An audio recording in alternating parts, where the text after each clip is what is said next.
Et puis c'est le dernier signe du dégel entre les États-Unis et Cuba. Les deux pays rétablissent des liaisons commerciales aériennes. Plus d'une centaine de vols quotidiens devraient desservir l'île Castriste depuis les États-Unis.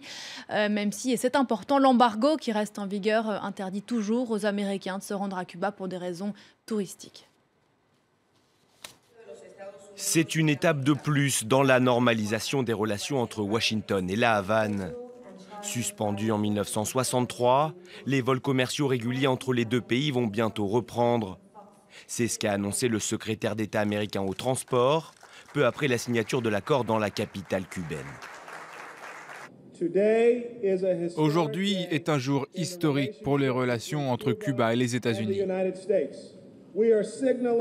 Avec la signature de cet accord, les États-Unis et Cuba acceptent un service aérien régulier entre les deux pays pour la première fois depuis 50 ans. À partir de l'été prochain, une centaine de vols commerciaux reliera quotidiennement les États-Unis à Cuba. 10 aéroports de l'île communiste seront desservis, dont celui de La Havane. Une décision néanmoins suspendue à l'obtention des autorisations de vol pour les compagnies aériennes cubaines. Pour le ministre cubain des Transports, ce n'est plus qu'une question de mois.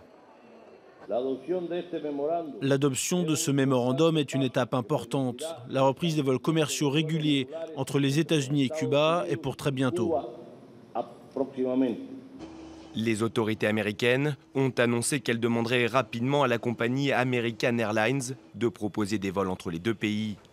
10 mois après la poignée de main historique entre Raúl Castro et Barack Obama, cet accord devrait permettre à Cuba d'attirer de nombreux touristes dans les années à venir.